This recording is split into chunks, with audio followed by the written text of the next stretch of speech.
Good afternoon, everybody. I'd like to welcome you to today's eLink webinar. This is the second in our eLink webinar series, 6 Steps to Give Old eBay Listings a Boost in Search. My name is Josh Spellman. I will be hanging on the line and paying attention to chat and the questions that are submitted.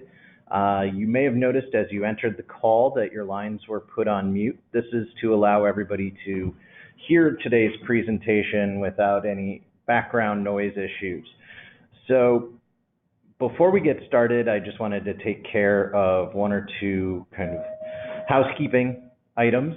If you do have a question that comes up and you would like to submit it, please use the questions function on the webinar main menu on the right-hand side of the screen. I will be tracking those and I will present those to Ray as he presents, and we will have time at the end to go over them.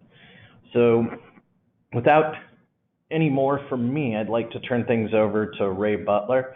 He's one of our eBay sales specialists at Hollander. He has a wealth of knowledge about selling on eBay and in particular SEO, where he spent a significant portion of his career working to help people improve their positions in search and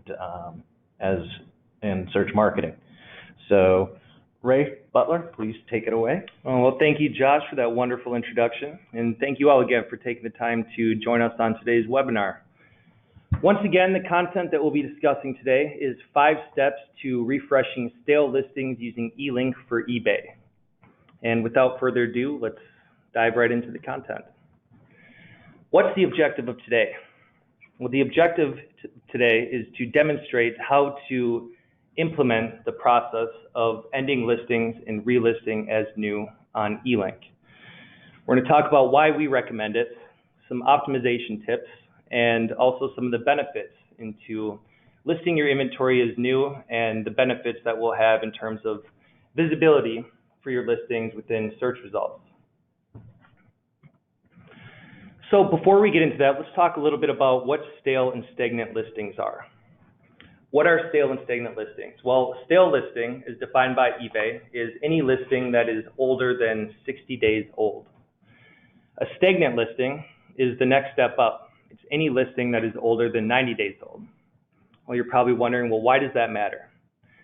Well, from a search perspective, eBay's best match, which is the default search order for how listings appear within eBay, likes to showcase items that are most likely to sell. So if you have listings that are posted up on eBay 60, 90 days ago and they haven't sold yet, eBay is going to naturally want to make room for the listings that will be more likely to sell. Those would be newer listings and listings from categories that have proven to be successful. So where does this end and list as new process come into place? Well, let's talk about the buttons first.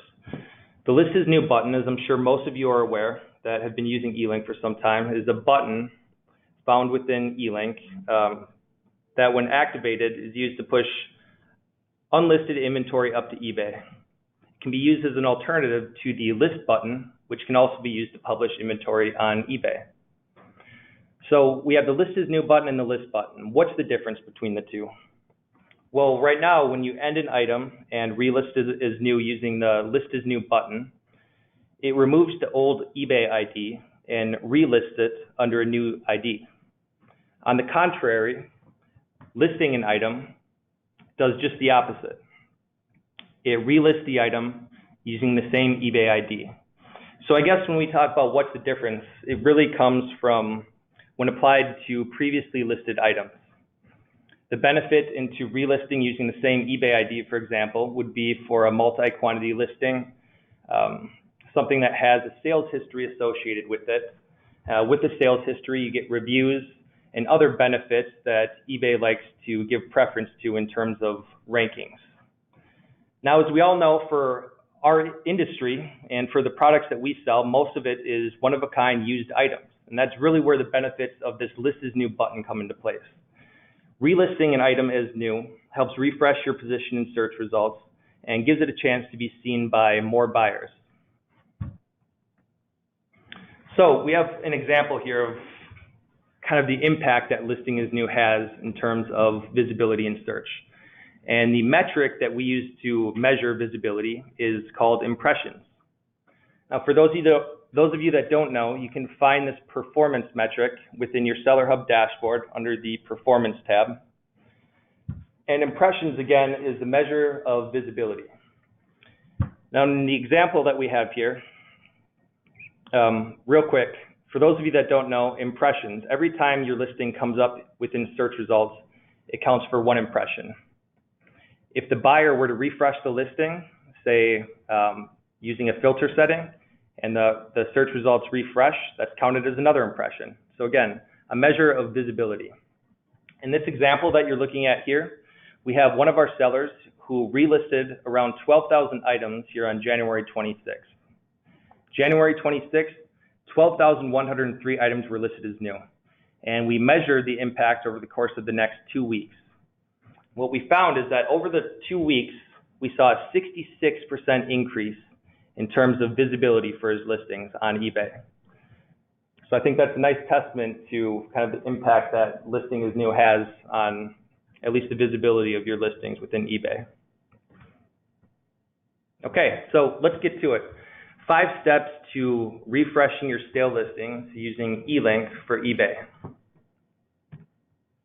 Step 1, first thing we want to do is find our old listings. So most of you that are familiar with eLink know that we can find that within our listed tab. We'll navigate to the listed tab and we'll sort our inventory by date range. So we can do 60 days, we can do 90 days, really however long of a time period that you'd like to choose. We want to make sure to put that filter on and hit the apply button. Now in this example, we have 12,941 items that came up out of the available 24,404 items that were listed. So roughly half that are considered stale. Now before we move on to step 2, we should note that once we end this inventory, it's going to be moved from the listed tab over to the unlisted tab. It's going to be grouped with all these 99,316 items. So before we end these listings, we want to make sure to mark them somehow so that once they show up within unlisted, we can recover them without having to dig too deep. So that's what step 2 is all about. Step 2, before we end the listings, we want to make sure to add a unique identifier to those 12,000 listings. We suggest using the e-commerce description field and adding a marker of any type that you'd like. We suggest using the most current date. It makes it easiest to keep track of when you're ending these listings and which listings were ended when. Once we add the marker, we're going to click Update to update all 12,941 items with this marker. In this case, May 17th, 2018. Step 3, once we add our unique identifier, we're going to want to end the listings. Pretty easy to do. After we hit Update, we select all listings again and hit End Listing. From that point, those listings will be moved from the Listed tab into the In Progress tab for up to 72 hours before they're moved over to the Unlisted tab. Once they're moved over to Unlisted, we're going to want to recover those listings using the method that we just talked about, the marker that we added, or the unique identifier. So we'll go ahead and we'll click on the Unlisted tab to view all of our inventory. Then we'll use the custom criteria to search by e-commerce description, which is the field that we updated. Starts with or is equal to whatever the marker is that you set. In this case, 517.18. Then hit Apply. Once we hit Apply, we'll have the 12,937 items selected that we'd like to relist as new. Step 5 is really easy, guys. It's just list as new. You just press the list as new button. That's all it takes.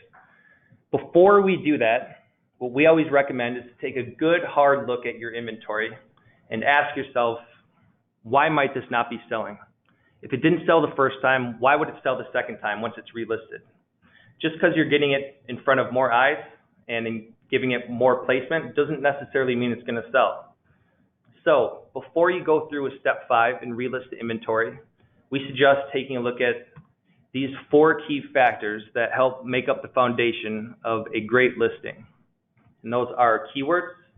You want to make sure that your items are searchable in terms of keywords. Photo, you want to make sure to have a great photo to help sell the product. Price, you want to make sure that your parts are priced competitively. And convenience, you want to make sure that your parts are convenient for buyers to purchase from. You want to make it easy for them. So we'll go through a few examples of each of these and how to optimize your listing before you relist as new. Keywords. Keywords, again, is all about what's searchable. So when we look at a listing, there are 4 elements of a listing that are searchable by keywords, and those are the title, the item condition, item specifics, and fitment chart. Now with Hollander, you have the benefit of having most of these areas pre-filled as long as there's interchange available for the part that you're listing. And for the purpose of this example, we're going to be talking about some good title examples, since those would be the easiest to manipulate from a bulk change perspective within eLink. So some SEO friendly titles. Here are some elements that make up the foundation of a great SEO title, and those are the item color, item description. You want to make sure to be as detailed as possible about your listings, including making note of any defects, placement information where it's placed on the vehicle. For example, headlights being placed on the driver's side or passenger side, and making sure that it's understandable by the general population, that you're not using just industry vocabulary, and that it can be easily read and understood by common people. Item condition, what's the condition of the part, brand, and 80 characters. eBay allows 80 characters to be used within a title, and we recommend using as much as that as possible to increase your chances of being seen and searched for. So we have a question here. It's not an interactive question, so you guys don't have to worry about clicking an answer, but just kind of think in your head, based on what we just talked about, which of these titles looks to be the most SEO friendly? And we'll give you a few seconds to look through them.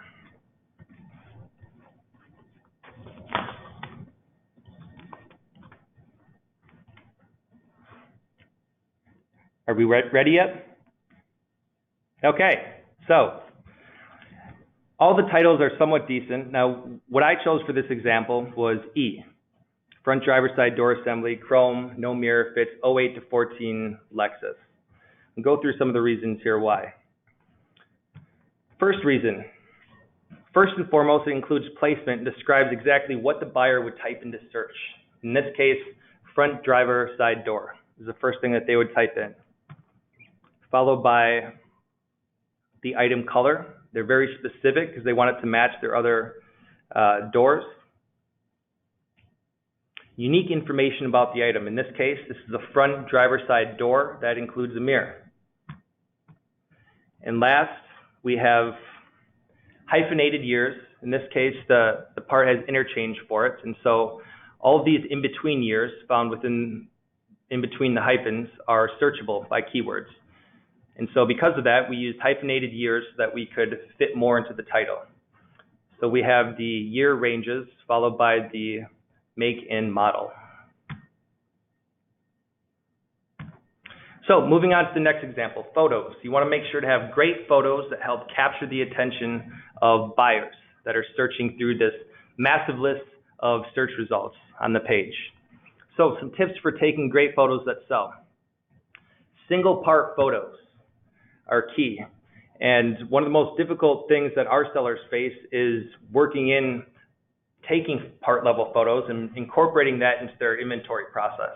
It's not a very easy thing to do, but it does make a huge difference in terms of sales. Having a white or clear background. High resolution photos so that buyers have the option of zooming in to your parts. No flash. Flash creates glare. Not using borders or any type of graphic overlay on the images. are all considered best practices when it comes to eBay photos. So another example, as a buyer, say you were searching for a Ford F-150 taillight, and these were the first 3 results that you see. Now, at first, what would be the first listing that you're drawn to? Now, for me, it would be the middle one.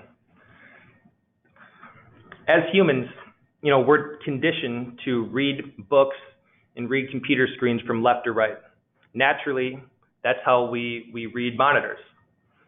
And because of that, there's a reason that eBay places photos to the left side of the screen. It's the first thing that buyers see, and it's the first opportunity that we have to capture their attention.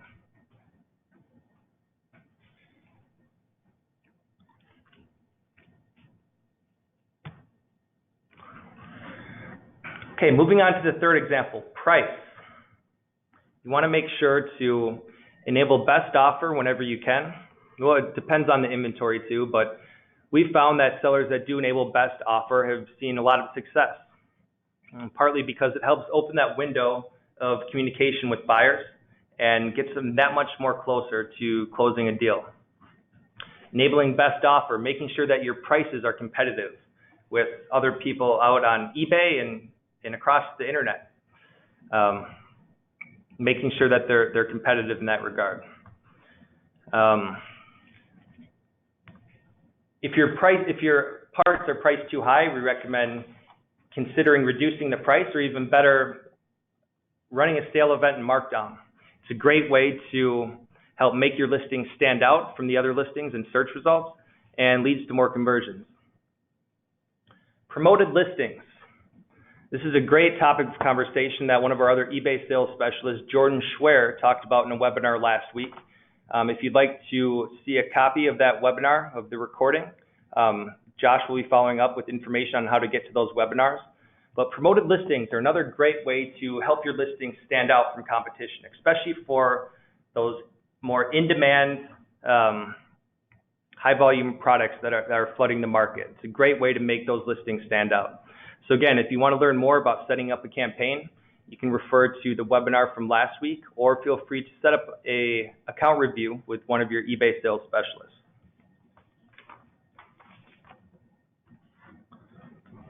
Last example, convenience. So we talked about all these factors that contribute to making your listings more visible and increasing the likelihood of them being clicked on. For example, having a great high-resolution photo helps your listing stand out and increases the likelihood of it being clicked on. We talked about all these factors that contribute to the typical e-commerce sales cycle up to this point. At this point, the buyer's already clicked on your listing. What can we do to help convince them to purchase from you versus back-clicking and going to another listing? Well, convenience is one of those factors. Convenience. We want to make it easy, fast, and smooth for a buyer to purchase from you. One of the easiest ways to do that is by offering free shipping. Free shipping is becoming more of the retail standard when it comes to e-commerce. More and more people are doing it, and buyers are expecting it more and more. Hassle-free returns. We want to make it easy and convenient for a buyer to return the item if they need to. Having a great return policy, offering free returns, these are all things that help showcase that you as a seller have confidence in the parts that you're selling. It increases the trust with your buyer and increases the likelihood of your parts selling and converting. Easy payment method. It has to be an easy way for buyers to purchase from you. Opting into guaranteed delivery is a great way to help your listing stand out within search results, and it leads to more sales and conversions by those items getting to you faster. Fast handling time. You want to make sure that those items get out the door and to your buyer as soon as possible.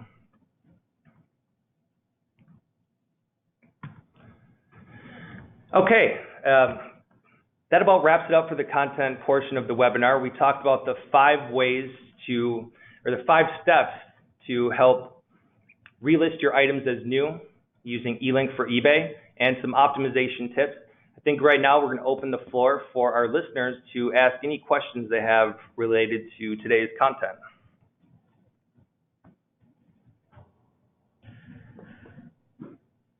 So thank you everybody for joining today's webinar, and thank you, Ray, for your presentation.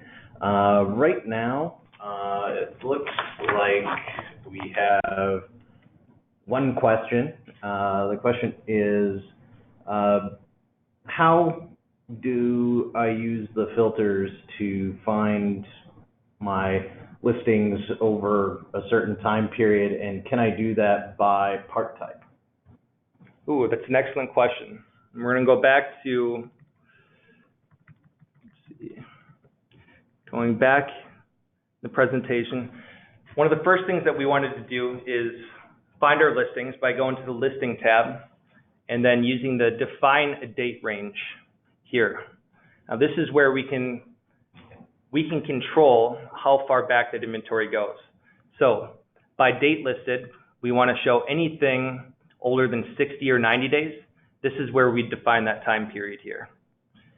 In terms of further filtering it down by part type, that's something that you can do also, as long as you hit apply first to define the date range, and then go over to the left-hand navigation to select whatever part types you'd like to further filter those results down by.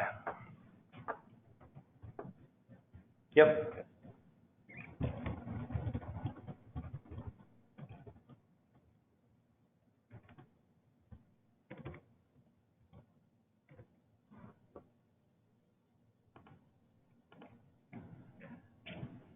We had another question, and it was having to do with titles. When you were talking about creating SEO titles, somebody was wondering, you know, the Hollander has a standard title that we use.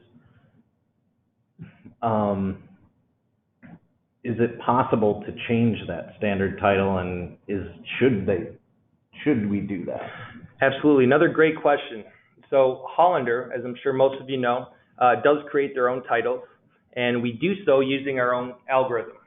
We have information here on the back end that shows what the highest likelihood of an item appearing at the top of the results is, and we use metrics like search volume and demand to create these titles. And the titles are fantastic, but we do always recommend making them as unique as you can when you have the opportunity to. So the titles are good, but the more unique that you can make them, the better. And what was the second part of that question?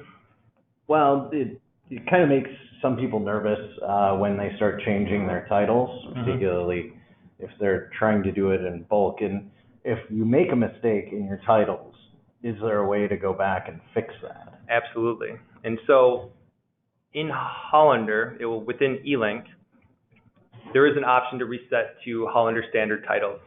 And I'm not sure if I can show you now, or if I should I sign in and no. If you'd like a demonstration on how to do that after the call, you can reach out to us and we'd be happy to set up an account review to walk you through how to do that. But there is a checkbox underneath title within the part editing field that allows you to check that checkbox, hit update, and it should reset the titles to Hollander standard should you make any mistakes. All right. Thank you, Ray. Are there any other questions? I'm not seeing any additional ones come in right now. So I would like to take the opportunity to thank everybody for attending today's webinar. As mentioned earlier, it has been recorded and we will post it on the my.hollandersolutions.com training site. In the e-learning section, there will be an item labeled eLink webinar series, and both Jordan's presentation from last week and Ray's will be out there. We will have another eLink session coming up in June, along with a couple PowerLink webinars. So keep your eyes on your email for the next announcement, which should be coming in the next week or so. So thank you, everybody, for joining us today, and have a great afternoon. Thanks again, everyone.